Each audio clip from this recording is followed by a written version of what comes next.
alobi ndenge saliwana je kamine bateka yangoka na prima ngondo nani ateka yango c'est Hippolyte Kana mais lelo batwana balingi ba faire voir batukeno ils étaient bons mais baye bakeno yambala oyo biso na bango tina lifo nyonso bazali na mesal kobanda na masangu mulondo idepese viva imaginez-vous bateki bakare minye na biso Hippolyte Kana ndameli bagamba na ye ba soi-disant investisseur baye bakosi ete ndenge ezali wana biso tozobanda ko exploiter awa par contrat donc ye azalaka kaka mayele na Kenya Rwanda donc en français lingala mama na kise take bato wana akomettre un système oyo eko éradiquer bitumbati na su yo badi badi azali kotinda fachi na est Hippolyte Kana azalaki awa abandaki komibenga soi-disant soda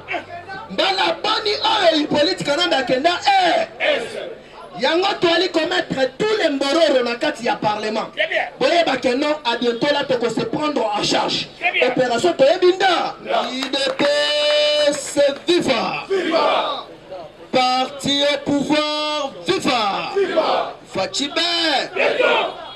Alors sans plus tarder chers compatriotes tozali kokota na actualité politique santé zongina numala mute metoali na chote parce que actualité est peli et puis bisona bino il faut tozala lisu likolo ya li parce que toko tolérer te madame Ange Mushobekwa a manipulé opinion ba député yana ils étaient là pendant 18 ans totikala comment on a place oyo basala ba déclaration ata mukolo moko parce que guerre wana ya est bayebi ba secret na ya boyeto mais pourquoi balingi ba manipuler les problèmes ezali guerre ya est te les problèmes ba comprendre déjà que non ba masque ko kwa ya ande parce que na kati ya assemblée nationale wana tozali na plus de 140 Rwandais ba se retrouver na kati ya assemblée na lolengeni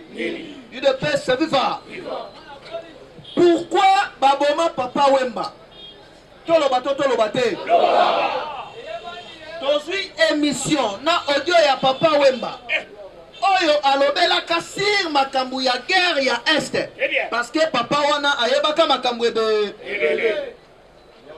lelo tokobimisa nyonso a alors sans plus tarder tokobanda nanu actualité na biso politique ya lelo sur le plan juridique. Pour comprendre tout ça, puis tout ça qui ne peut voir. La deuxième point, Toro bête ma solo sur le plan diplomatique. Oyeba, balai diplomatique, il y a plusieurs chefs de l'État. Na Kinshasa, na période où il y a Covid-19, bah qui go lukani. IDPS viva. Parti au pouvoir viva. Et puis na souka na yango, tokolo de la sur les enjeux de l'air. Wali comment on a lobby ba initier motion pour ba destituer Boncho. Batouana bali kobangani. Et puis lobby chef de l'État sali déclaration. A lobby ba ADF tous les Nyamamurenge, tous les Mbororo va se préparer encore.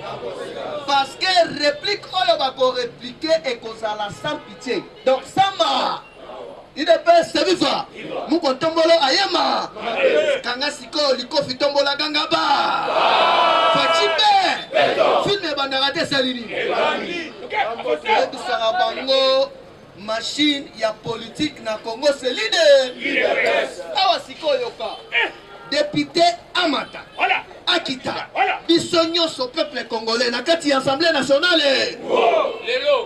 Gouvernement sama ekozala investi encore. Olinga te ekozala investi. Musala ebandaka te salini. Fachibe. Parce que banyangala kata wana tokotikela bango ta ata mukolo moko.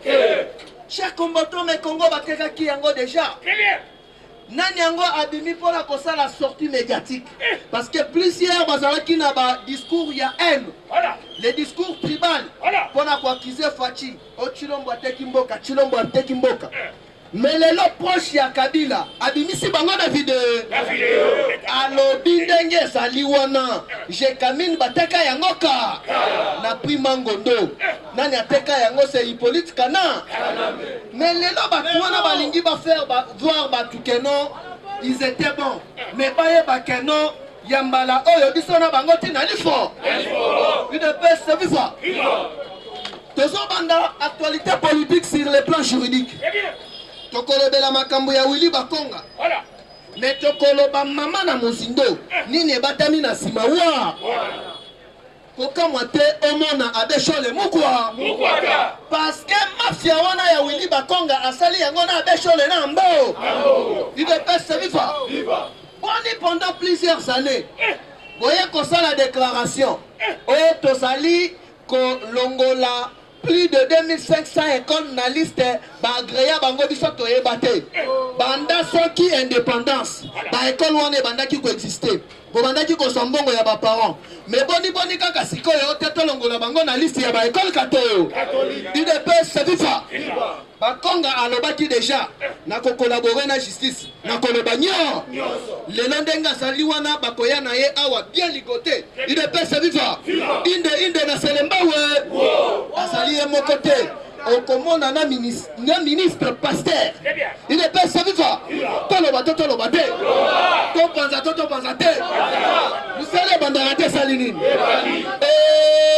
Fachi bimisa bango na video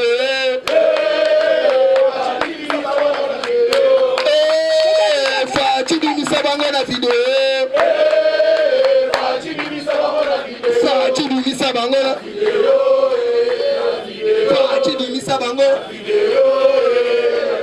UDPS viva mukolo ya la bishop de l'état abengi numéro 1 ya ICHEF na ministère nyonso audit mais batala boye sélectionnaire ya Lopar plus de 7 mois impayé mbongo wana ebandaki okende wa ministre wana na avion alingi akende France bayebisi papa okeyi wa mais eloko ya pasi na ba homme de Dieu pourquoi bozali plonger na kati ya ma bakosala audit na ba ministère nyonso nazali koyebisa yo sele ya laguli mukolo ya lobi inde na ambassade ya inde oteno alingi akende ko se faire soigner okeyiwa facha lobi pas d'entrée pas de saut bolukaki yango bokosilisa ya sikoyo justice alobi na kopesa ngo mutu te na maboko ya état na société civile donc justice ezali net ozala IDPS ozala INC ozala MLC ozala ensemble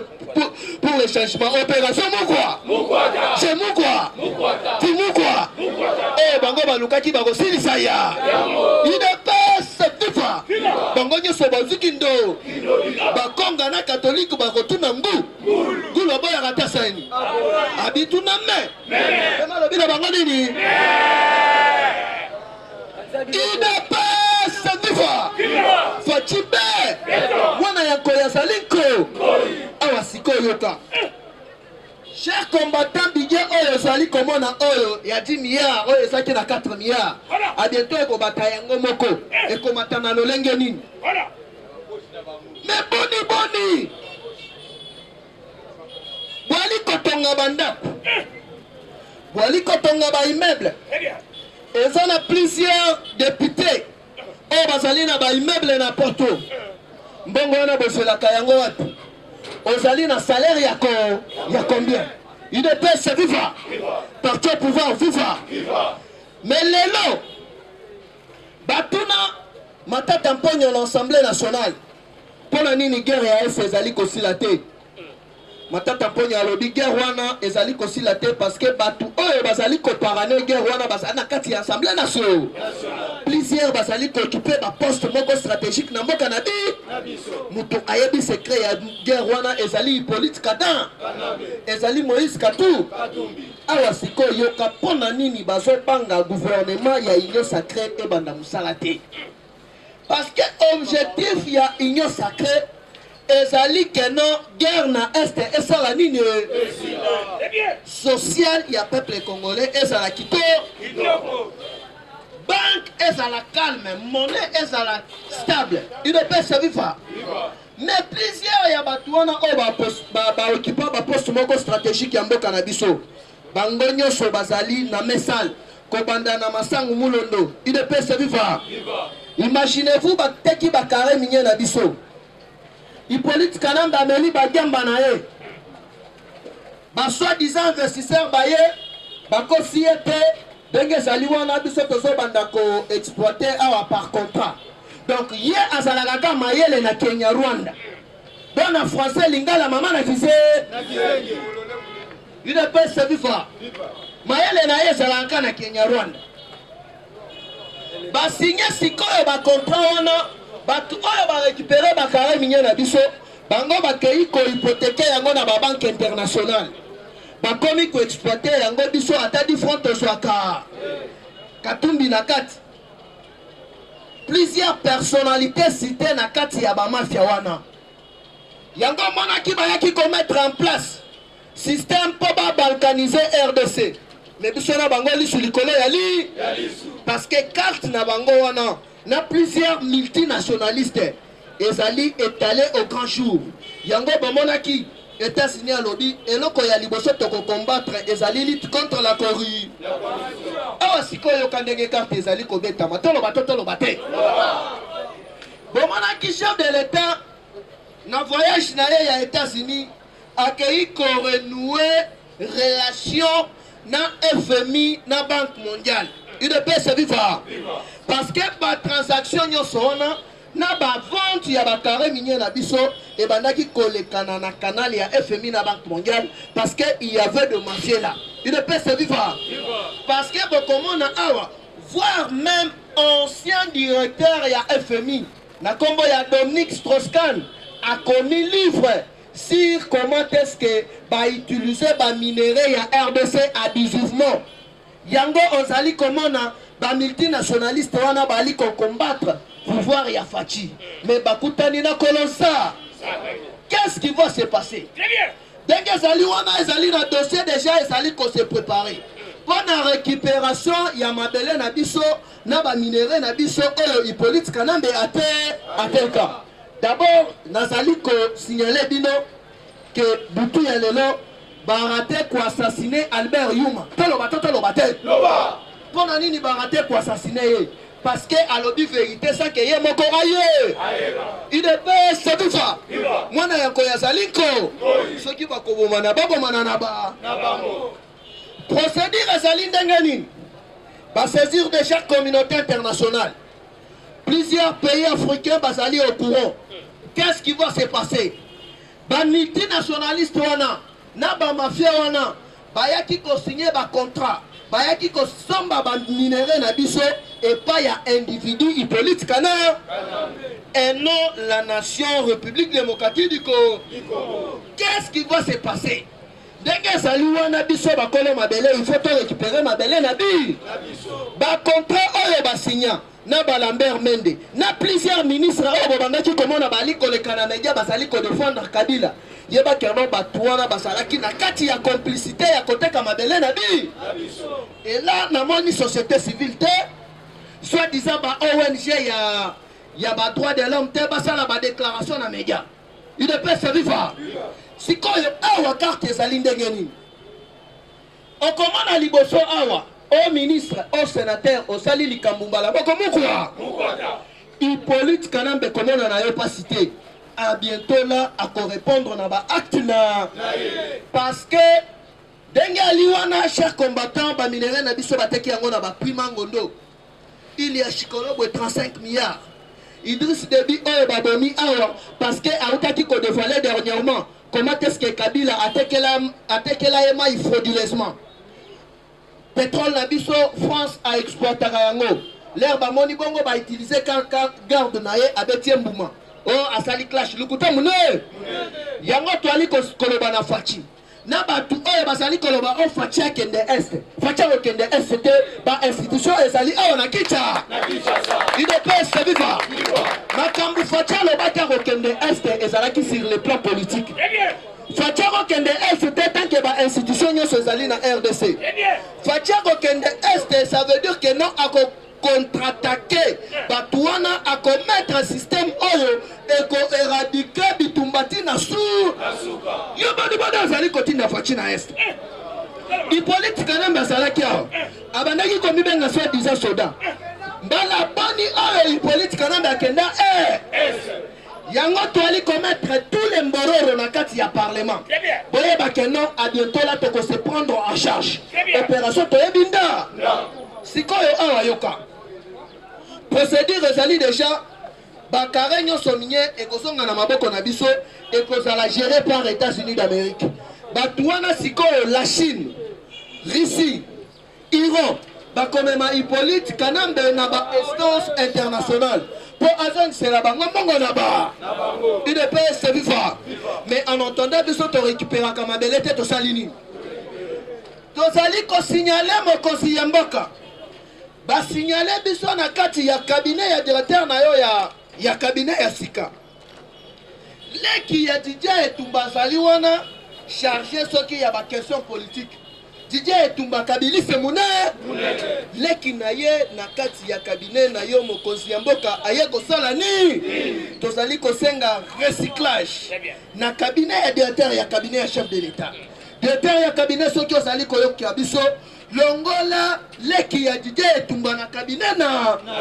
UDPS viva awa sikoyo yoka cher combattant dossier oyo boali koyoka ya gratuité enseignement ba masque kokoya parce que na ebisi bino zokande catholique ba école nyonso awa epa ya UNICEF kuna alobaki na UNICEF que non ba école catholique nyonso ezali ba ONG bana batangaka ofele chaque fin du mois UNICEF abanaki kopesa bango 6 millions de dollars mais Faciler aye atie gratuité enseignement bayoki mutema pa bakamati ba école ya lokuta na kati ya liste ndenge ali wana papa azali déjà saisi ambongo na shole bakokangama ande bakosala boloko pona complicité na association de malfaiteurs na usage de faux nazoyebisa yo sele ya la goule ya kobika te plusieurs bakokangama ande parce que chef de l'État apesi déjà ordre basala audit na ba ministère nyon politique comme elle est mukolo ya lobi chef de l'État na point de presse na président Uhuru Kenyatta mais avant wana bomona ki président ya Somalie UDPS viva ayaki kosala nini toloba te place kutu tokoshitele yango wana chers combattants ce n'est pas pour rien na lobela yango combattant rappelé nga likambo ya papa Wemba ce n'est pas pour rien oyo États-Unis atiaki nanu Tshisekedi neti coordonnateur ya pe na niveau ya Afrique awa yebaki non ezali sikoyo na ordre ya sika oyo ba imposer na niveau ya Afrique ba africain il faut ba bénéficier na ba richesse na ba parce que boni wali konyoko la bango mais ba minéraux na bango ba richesse na bango ezali ko servir bino ba pays européens ya liboso ezalaki na coup d'état oyo bandaki ko se préparer alors mouvement wana elingaki ebandela wapi mouvement wana elingaki ebandela na niveau ya Somalie UDPS viva Faci ali ko travailler na ba service de renseignement stratégique ya Israël baye ba signaler yango bomona ki président somalien inde na Kinshasa parce que na carte na bango yala ki prévu basala yango avant le 30 juin parce que ba mekina ba mécanisme nyonso esimbi nango te deuxièmement bomoni arrivé ya président Kenya États-Unis azali partenaire stratégique ya Kenya na République démocratique du Congo mutu apparemment pouvoir ya Tshisekedi et ça monsieur Uhuru Kenya il ne peut se vivre ni nango eko se passer boyoki Faci alobi lobi sans craindre sans peur alobi banguna ba bongama réplique na biso ekozala sans pitié donc osala nani robeta mande déjà bomonaki na niveau ya Monisco ba changer commandant oyo asalaki wana alongwaka te asali nini basongisi mususu awa à partir déjà ya lobi ekozala na ba groupe armé ya Afrique, précisément Kenya, Égypte, Angola, Bangatuna Est. Ezali pona kobanda sikoyo opération Sokola 1 bis. Bako nettoyande. UDPS viva. Tous les Mbororo, tous les Nyangalakata, bako zombumande. Sikoyo yango bomoni batwana batali balobi, cop na biso est vidé. Qu'est-ce qu'il faut faire? Il faut tout bloquer à niveau de l'Assemblée nationale. Mais Fatima na mayele, amemaki déjà mbangu mbangu, na makambu ya nzambe nenga sala kama makambu na ye. Le 11 avril, nani mandat ya président ya cour constitutionnelle et si la raté salinine. Mutu azali ko jouer rôle munene na justice na biso yewa. Pierre Kaloube, Tibwe, Oya Lobi. Et Zali sur cette pierre n'a qu'à battre l'état de UDPS viva.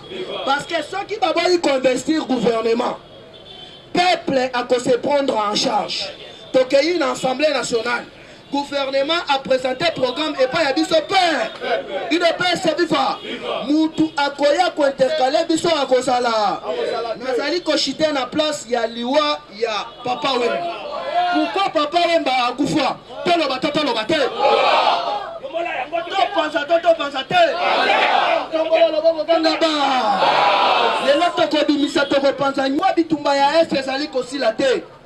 Pourquoi Rwandais va comme on est la biso alors que les pays moko ya muke biso nyonso toko se mobiliser